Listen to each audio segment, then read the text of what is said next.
This time around, we're going to be working on the PlayStation 5 and producing a block for the main board and trying to package that into some kind of PC build hybrid or a PS5 in its own right. We're not 100% on that, but we're definitely making a big monoblock for it and figuring out how you could connect everything else. I think nobody has done it before, maybe a couple of individuals, but never on this scale. We will explore it.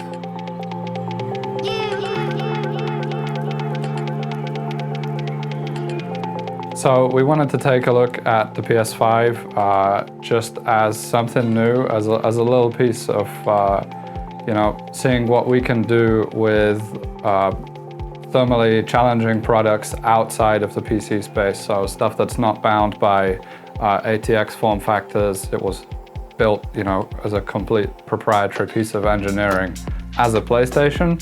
So it's fun to see how we can make things fit together, maybe learn something that we can bring back to the PC space.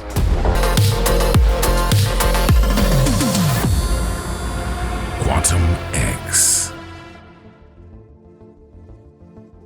We hope we can operate the PS5 completely silently at all times and bring the thermals down. That might not show a performance increase in the same way as a PC does, but it would allow you to integrate it into your loop in a PC if you wanted to have both in a single system or just have it super quiet and something really different and visual to show off. We chose PS5 because it's really popular. As we've been looking at the PS5 so far, it seems like it's going to be a little bit like a big monoblock. So typically it's about 100 hours to develop a block like that for us. In one side we were gonna make a water block for the PlayStation. This is the easy part. Then there is the question of how to control it. And then comes the challenge of actually packaging it into something usable. The chances of success are really close to none. Nah, I'm just kidding. I think it has a potential. I think it's gonna work. The cooling wise, I think we're gonna manage it. The hardest part definitely is gonna be how to make this into a build. Making the block seems like it's gonna be straightforward. Conventional kind of APU in there, and it's already DirectX, so it should run really cool, really nice. It's a strange hybrid between a GPU block and a motherboard block, but the difficulties are going to come when we have to connect every little thing that's in the PS5. So simple things like Wi-Fi antennas, power supply in there is totally weird. Everything I/O-wise and all the connections for all of the parts. We can't simply not do it and say you need to have Ethernet because some of that stuff is used for PS5 accessories for the controller itself, I think. So fitting all that stuff into a block or into a build that looks presentable in a custom loop kind of way, that's going to be very interesting, and I'm excited to see how it goes. The most challenging part will be the controlling of the pump and the fan, because we don't know if we are gonna be able to control it via the PS5 itself, or we are gonna need some additional external controller for it. We will see. Are we all gonna change the console after this? I don't think so, but it's nice to have the option to play with people who are not enlightened by the PC master race yet, and hopefully get some bragging rights. So, let the project begin. We better do a good job. Let's get to work.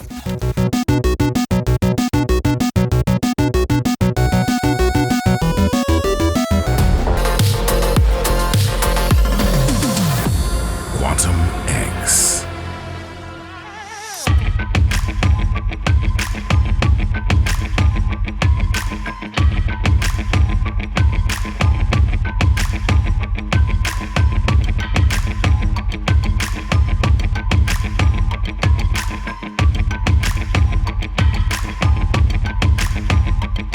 Alright, a quick update.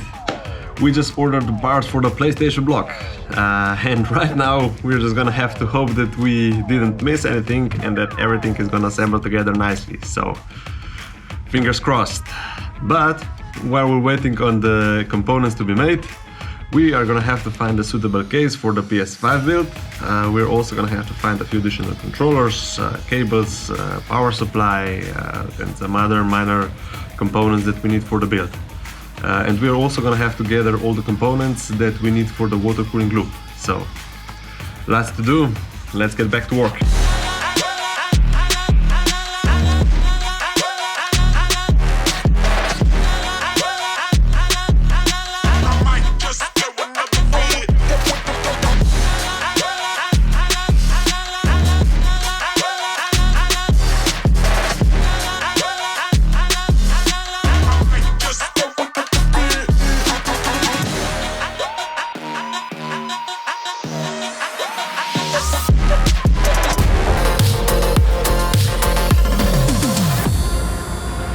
QuantumX. Oh, the samples arrived. Not staged at all. Okay, so we got the samples. Let's check them out. So we have a couple of small ones. This is, I think, the terminal. This element goes in between the front and the back side of the block. So I call it the terminal. This is probably one of the copper parts. Yeah. This is the copper for, I think, for the SSD element. It's nickel plated. What else? We got a couple of plexis. Yeah. This is the plexi part for the front side. I hope I didn't make any mistake while designing, so we will see how I've done while assembling it. And here are the base metal components. Yeah, two of them. Yeah, this is the metal part. On the bottom side we're gonna screw in the copper parts, which are gonna cool the components. And on the top side is the plexi element, plexi top, where the channels are guided. Well, there are a few more copper parts we can take a look at. Yeah, this is another one. Also nickel plated. Alright, let's see. Oh, this is the big one. This is for the back side. Looks nice. Machined okay. Here are some debris we can see, but these are the prototype components, so we don't really care much about this. In the serial parts we take care of this. Let's go and assemble them.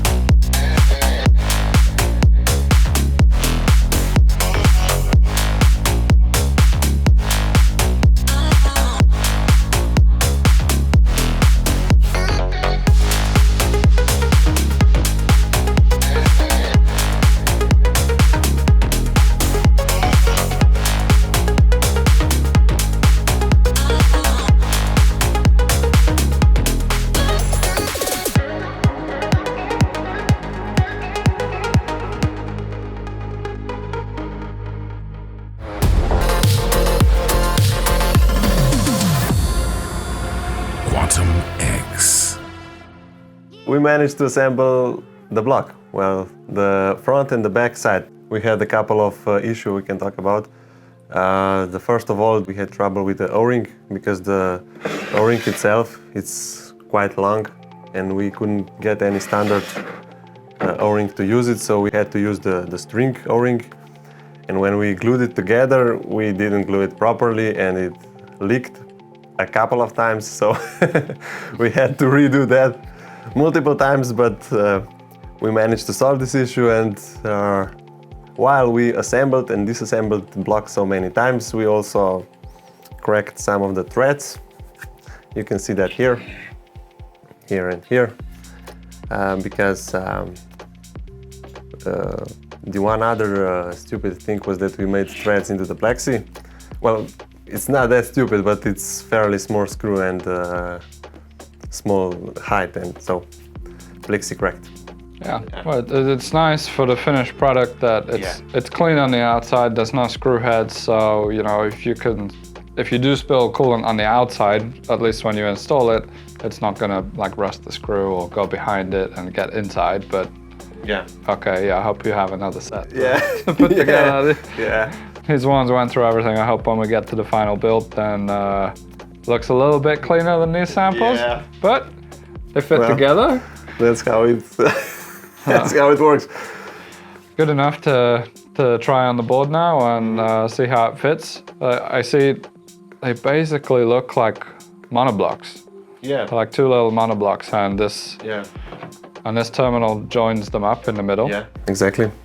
Here and here. Circle square. We just need a triangle and an X on there. Yeah. And we're done. We have a special guest. We have a special Special guest. guest Eddie. Well, the PS5 prototype. Nice. My Xbox One is waiting replacement. Really. This is the back side of the PS5, and this is the front side. The front side cools the chip and the front side of the SSD, and the back side cools the memory module and the back side of the SSD, and also VRMs here. And that's pretty much it. When we test it, we will see if there's any other hotspots on the PCB, and then we will react accordingly. We will see if there's anything else we need to cool.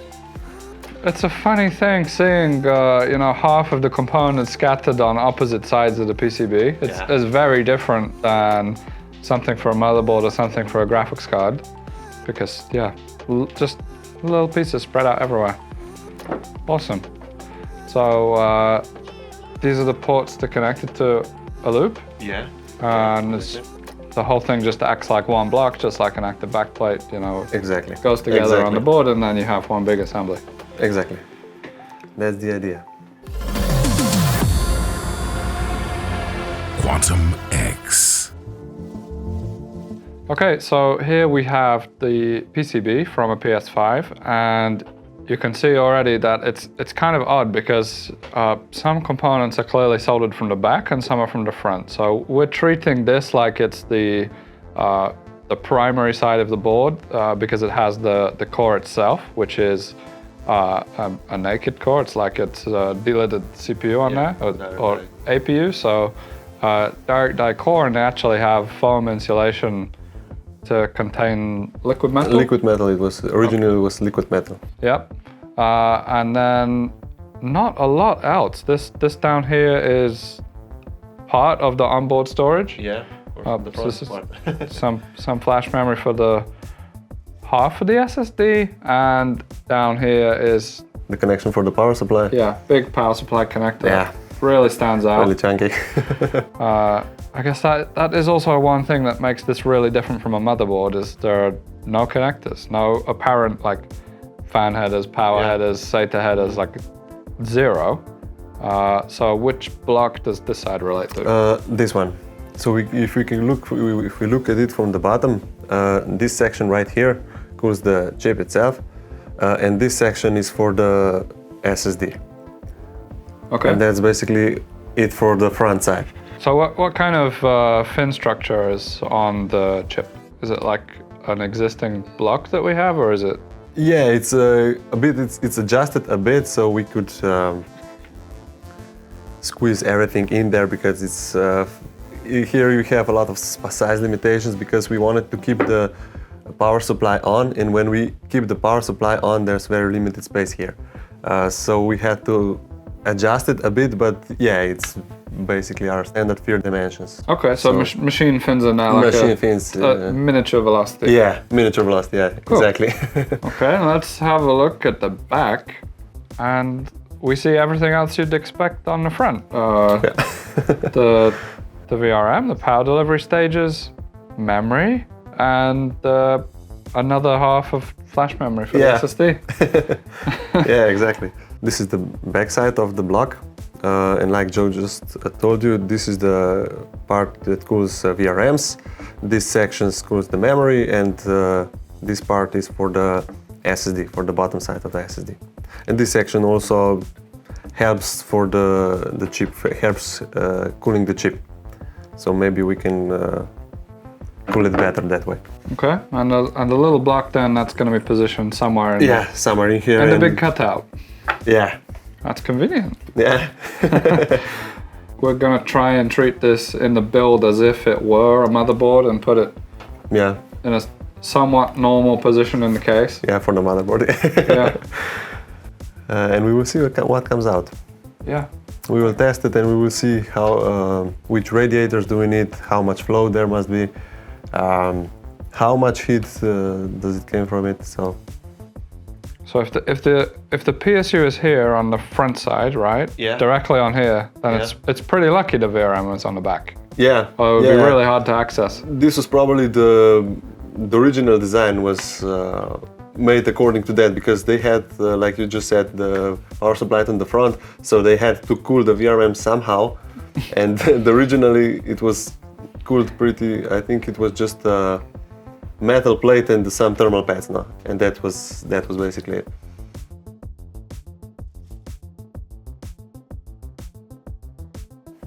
Well, the another topic that we will need to address is the controlling of the fans and the pump. Well, there we can always control it by some external unit, but it would be really awesome if we could use the controller from the motherboard, or from the PS board itself. Because if you look on the back side, this connector right here is the connector from the original fan. So maybe we could use this connector and power and control the pump and the fan. This way it's more likely to be the standalone unit, if or independent from any other. This is a 3-pin header, so Yeah. which is missing? It doesn't report its speed, or Yeah, exactly. or its voltage control. The tacho signal is missing. Okay. It's plus, minus, and PWM signal. Okay. Oh, it's this little tiny header there. Yeah, this is for the, I think it's the on-off switch. Oh.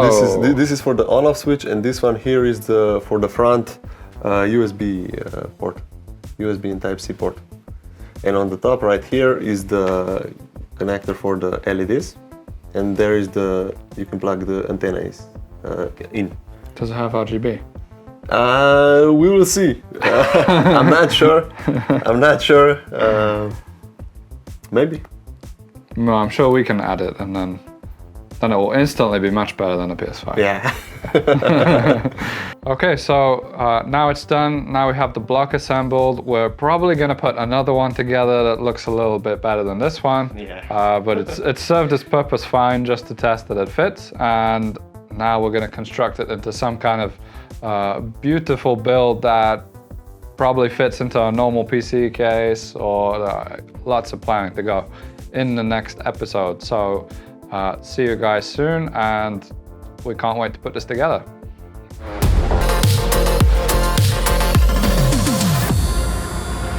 QuantumX. I have a little update for the PS5 project, and it's not a good one, so I don't want to tell you about it. But, well, I guess I should. So, long story short,